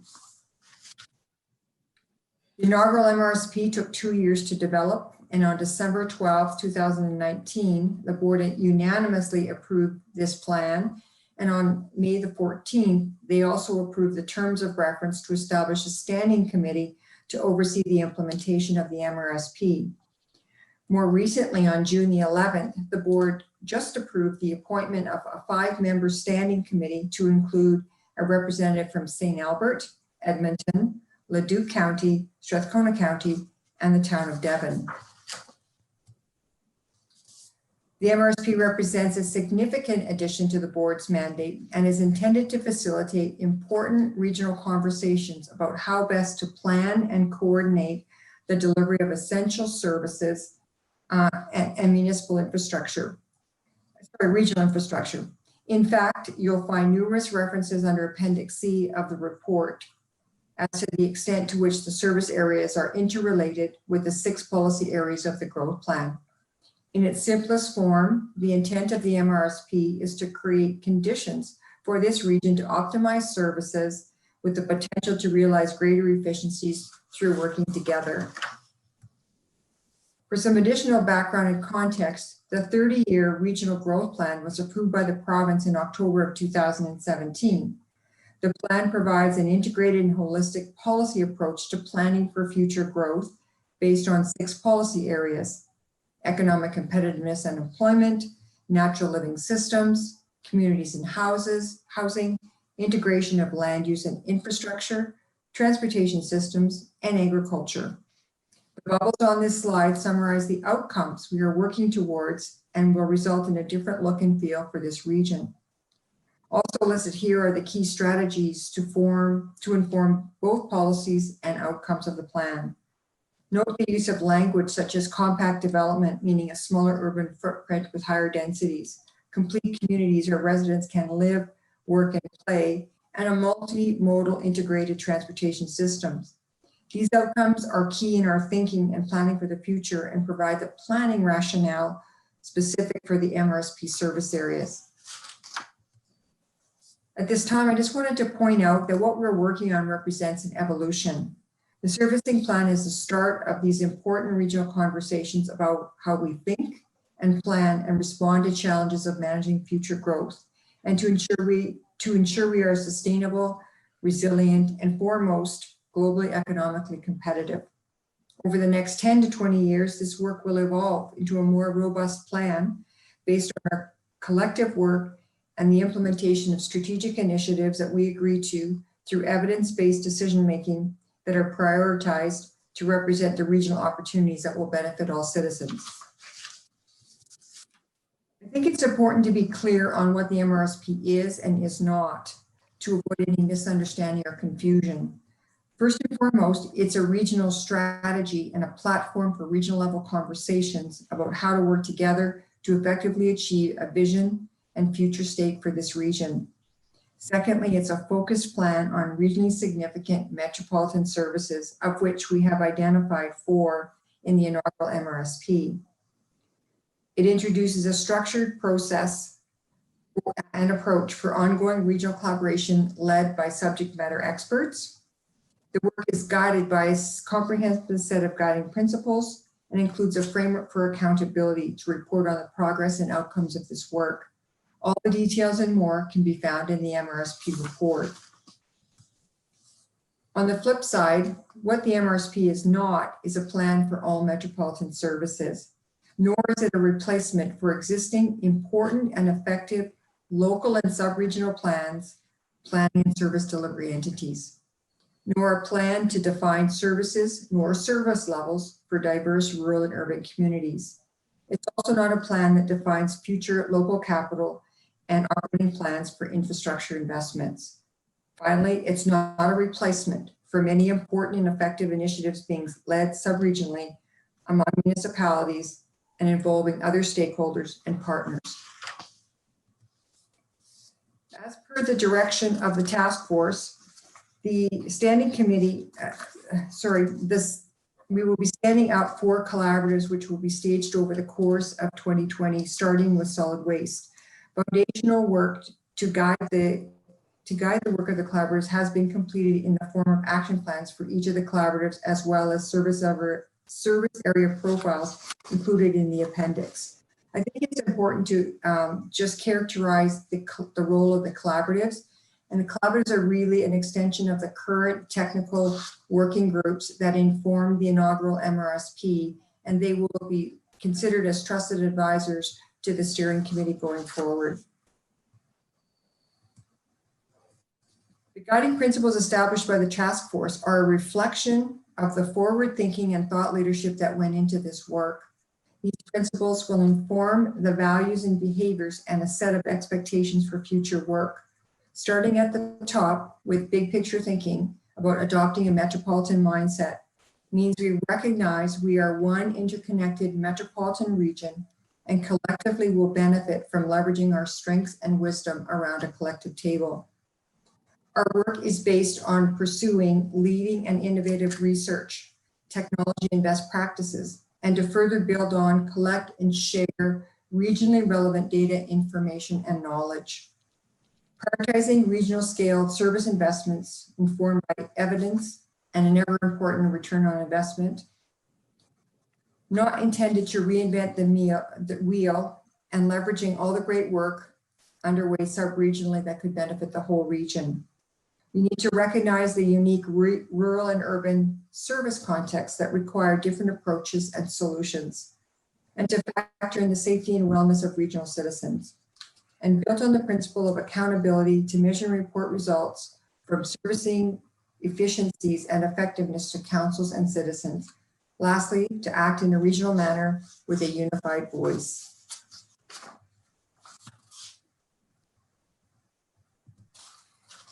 The outcomes of the MRSP are closely aligned to these guiding principles and will be a reflection of the region's commitment to working together in the form of establishing a strong baseline of information in the form of harmonized data and information, sharing of regional evidence-based decision-making for service planning, investment, and delivery. In time, we'll realize the value of seamless and optimized service delivery, ensuring appropriate service levels where needed. Efficient and cost-effective regional investments, which can be supported by all levels of government, and be globally recognized as a metropolitan servicing, globally recognized metropolitan servicing, leveraging best practices, technology and innovations, service delivery, technology and processes, effective engagement with stakeholders, and an investment-ready region for business growth and investment attraction. This list of outcomes is predicated on planning without borders to achieve enhanced community safety, livability, sustainability, and above all, cost effectiveness. So in terms of our next steps, we are proceeding with the implementation of the governance structure that's been recommended in the plan, and we will shortly be convening the standing committee, followed by the establishment of the first regional collaborative. Thank you.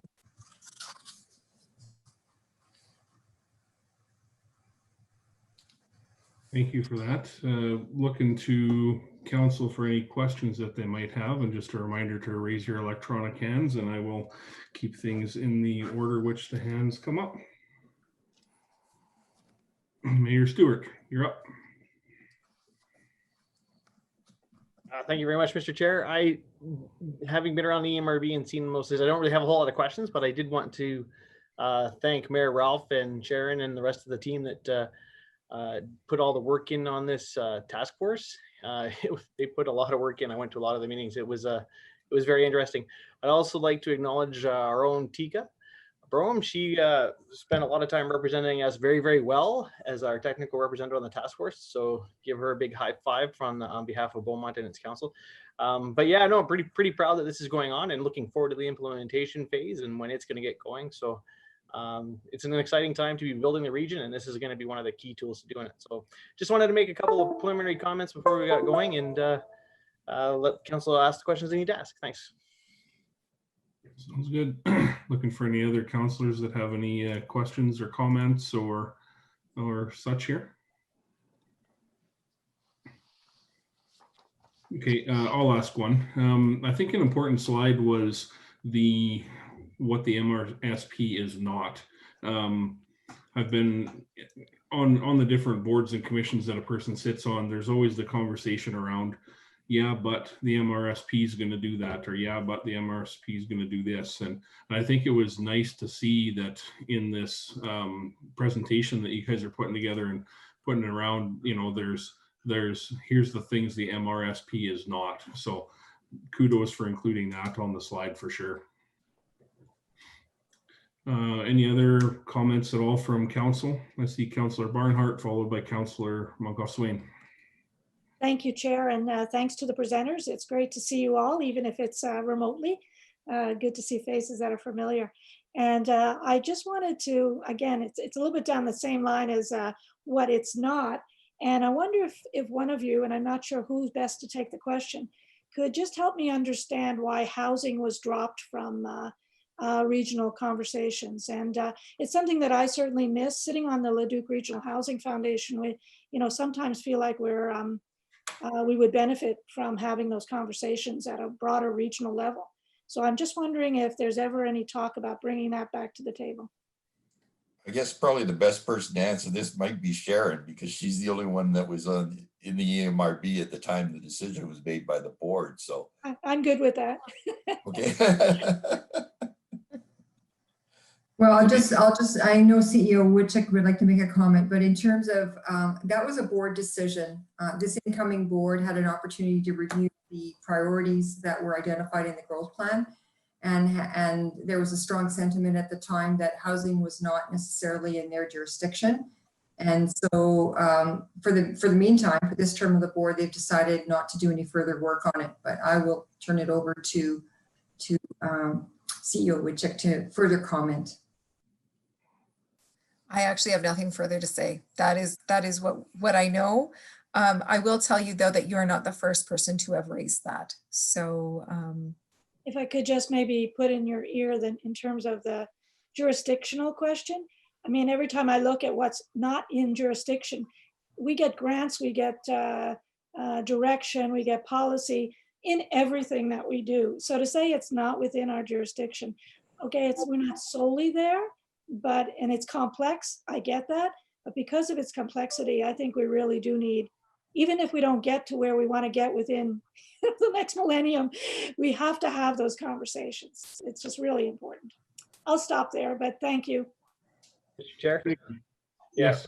Ray and I will take that one back with us as we go back to the board, because we're starting to hit into some EMRB strategic reviews and figure out what we're going to be scoping as work for the next 3 or 4 years. So Ray and I will take that comment back. Appreciate it. Thank you. And I think it's a great comment because I actually support you 100%, especially with what's going on today in the world and with housing, etc. The economy, you know, it's something I believe that we should be starting to look at again. Again, I wasn't part of the discussion when it happened, but you know, I'm sure Mayor Stewart and I will definitely make sure it goes back to the MRB. Thank you. Sounds good. We got Councillor Moncalfe-Swain next. Yeah, thank you, Chair, and just really, really great work from the whole team to pull this together. Really important piece of work. My question is not really around what's in it or what's not in it.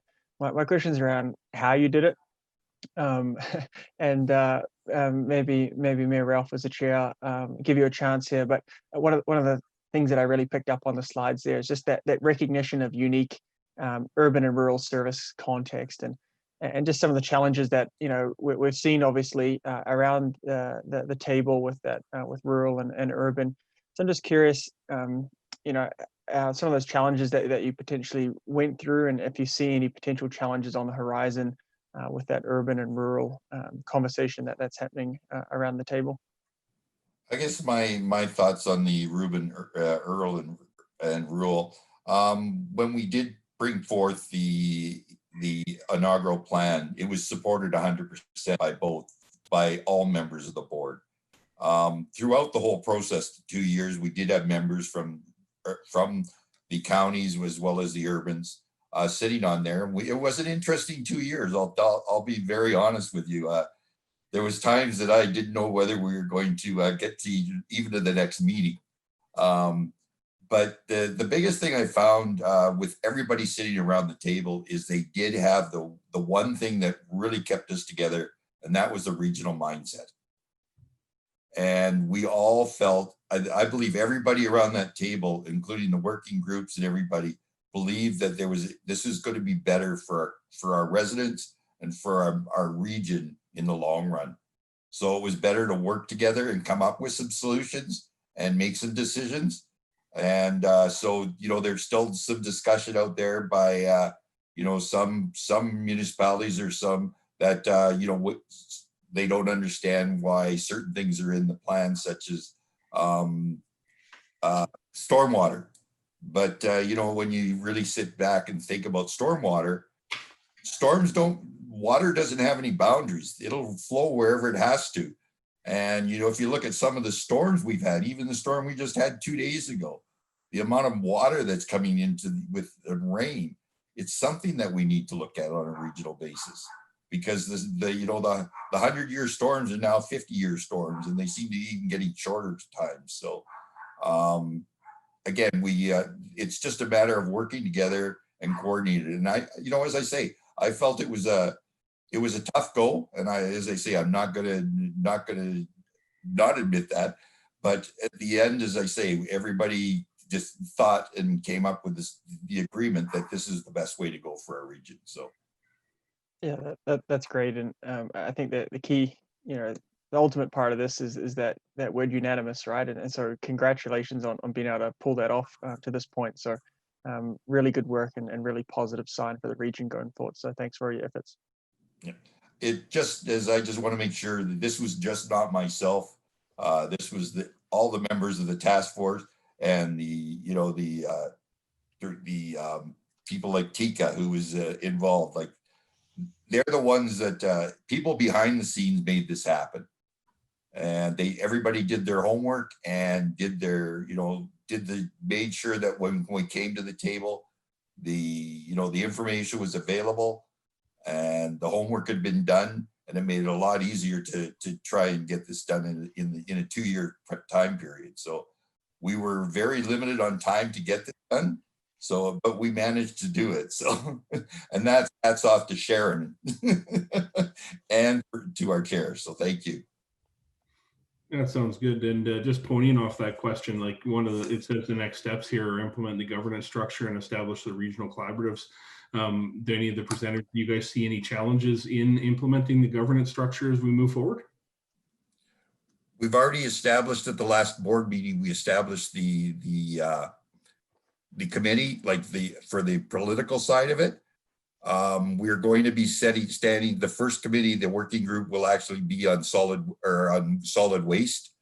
We set a priority based on we've only got so many hours. We don't want to overwhelm administration, etc. So we decided to implement this in a stage process. And we thought the biggest opportunity right now was solid waste, because we all have issues when it comes to solid waste. And I believe that the people, the experts out there that are going to be basically the working group on this, they want to get together. They understand the issues and the concerns that they have. And they also understand that working in silos is not doing them any good either. So I really believe that we're going to see some real big improvements in solid waste and some good recommendations coming forward. And it's going to be better for the region on a whole. So. That's good. Councillor Stout, you're up now. Thank you, Mr. Chair. Just a quick comment from me. I was looking at the report, and I'm glad, Mayor Ralph, that you referred to solid waste being one of the next, one of the priorities, the first priority, I think you said. I was looking at the standing up regional collaboratives for each of the 4 service areas, of which solid waste is included. So does that mean then, I'm coming to this from the position I sit on the Beaumont rep on the Leduc District Regional Waste Management Authority. So does that mean that we'll be looking at collaborative ventures to find efficiencies and economies of scale and new ways of doing things other than just putting our waste in the ground and burying it? We're going to be looking at all those alternatives. Well, that's what we're hoping that will come out of this, because someplace like we're part of the regional waste or the Leduc District Waste Management Authority as well. Yep. And you know, I sat on that board for quite a few years, and unfortunately, they've been limited to do things that, you know, maybe on a regional basis, with all these experts sitting in the room, they can come up with recommendations how we could work together and improve it overall. So. You know, and I know that just talking to some of the management of the Leduc and District Waste Management, they're wide open to having these discussions. So, yes. And I believe the other waste management authorities are also doing the same. So, again, we're bigger and stronger in numbers. So yeah, absolutely agree. And yeah, there's scope for all sorts of things like waste to energy and biodigesters and incinerators, but it all makes a lot more sense when you've got the tonnage and the population base that we have together that we don't have separately. So yeah, I'm looking forward to seeing what they come up with. You look at some of the projects that some of the municipalities have been bringing forward, like some municipalities were looking at waste energy, or they were looking at what we could do with glass and everything. Again, on a small scale, it's very difficult for one municipality to do it. So we're hoping that, you know, working together in a larger group that we can actually, we can do it to scale. And again, by doing so, that's going to be better off for our residents. So. Right. And yeah, and this collaboration should be a natural for this. It's already a collaborative group between 5 municipalities. Okay, thank you. That's all I got to say. Perfect. Looks like that's wrapped up questions from members of council. I'll just go to admin. Tika, anything to wrap up? Thank you, Chair.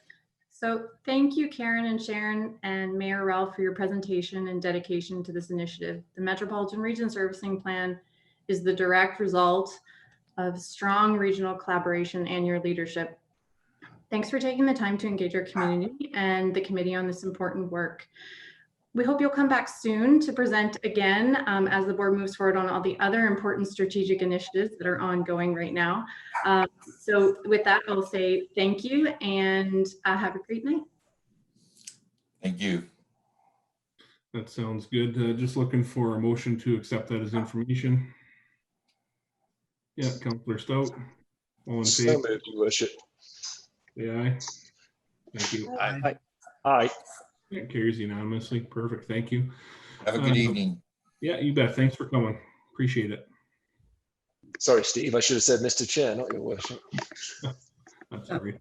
Now just for the formalities of the next part here, we'll be moving to closed session. Just looking for a motion to go into closed session. See Mayor Stewart. All in favor? Say aye. Aye. Aye. We'll take a brief 5-minute recess, or a brief recess to reset the room and get things in order, and we'll look to administration to poke us when they're ready to come back. Thank you.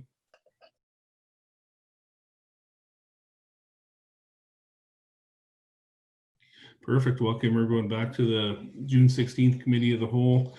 There are no motions coming out of the closed session, which brings us on to number 6 here, councillor inquiries. Is there any councillors wishing to make an inquiry tonight at all? Councillor Monkoff-Swing. Yeah, thanks, Chair. Question for administration. So we have National Indigenous Peoples Day coming up on June 21st.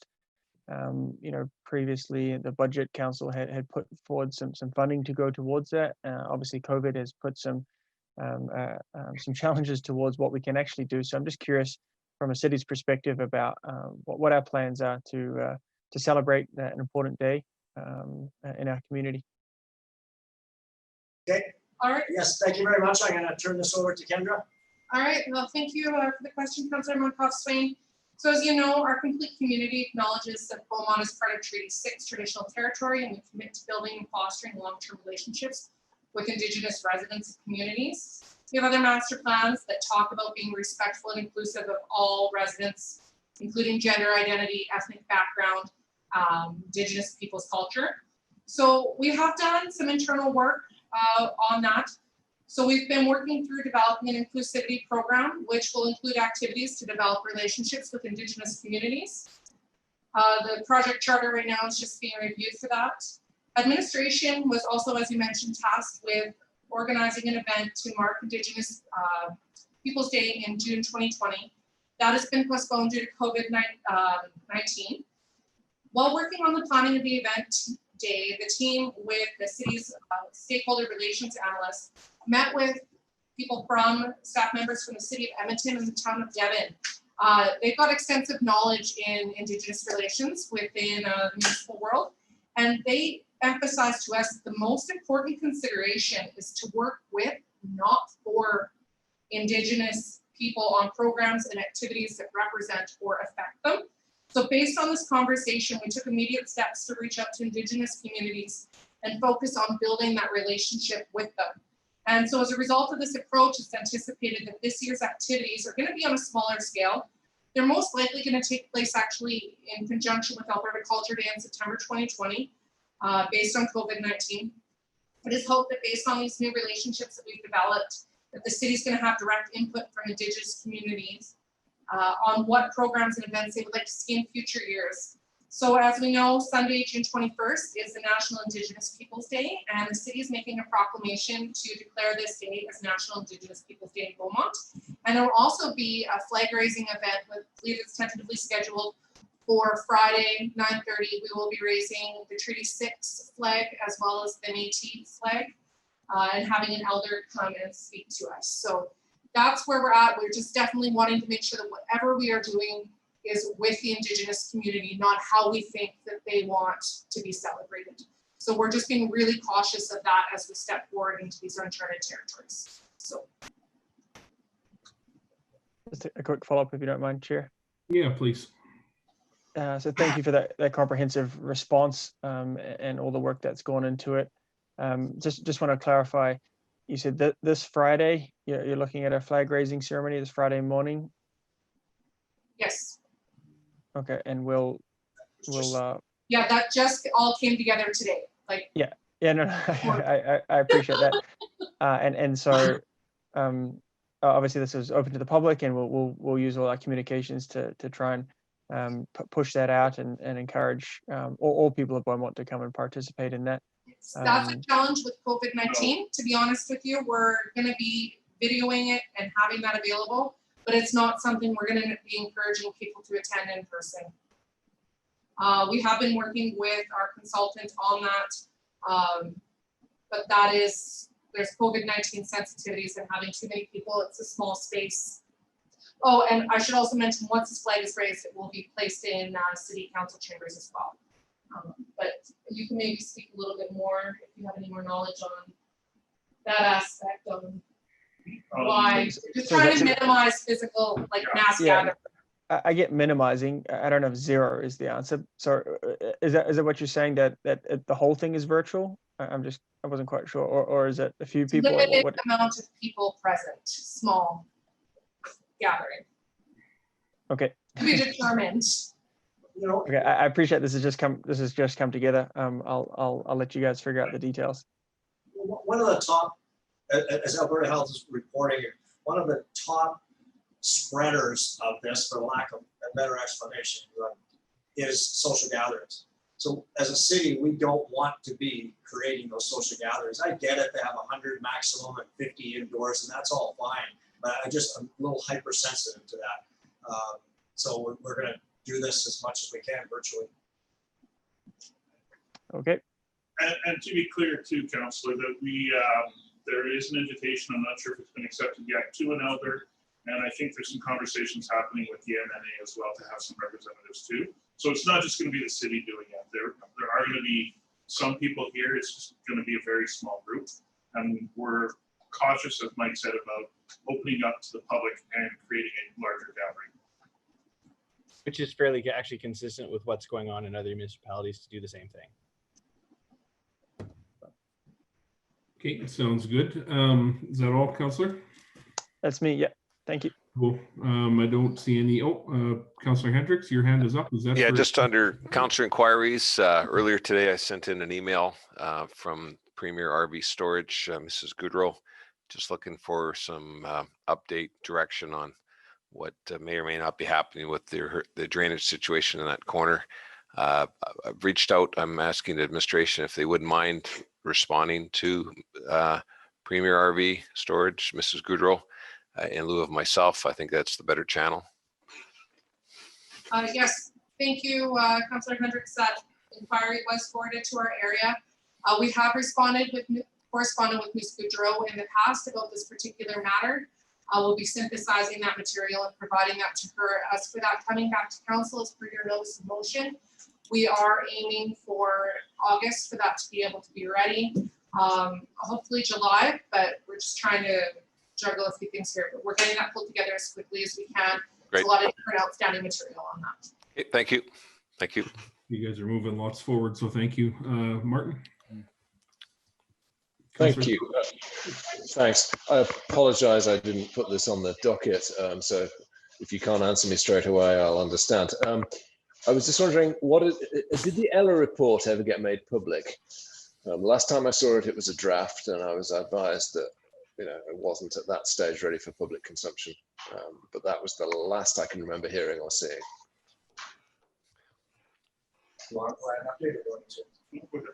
The report was not released to the public. I believe we were ready to go.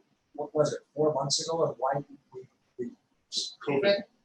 Was it COVID was the reason we didn't do it? Yeah, so we didn't want it to be smoke and mirrors. So it's ready, lock, stock, and barrel, ready to go. It's just a matter of timing. And I'm not entirely certain what that looks like. Yes, I imagine, yeah, having not released it because of COVID, then the question becomes, well, when's the appropriate time to release it? Yes, I'm sure that's a dilemma. Is there any urgency attached to that? We're not seeing any. Yeah. Does council have any direction, or? I don't. I mean, my direction would be, well, let's, it's ready to go. Well, let's release it. If the longer we wait, the more it looks like we're trying to hide something, frankly. So I would say go as soon as we can. Fair enough. What others think?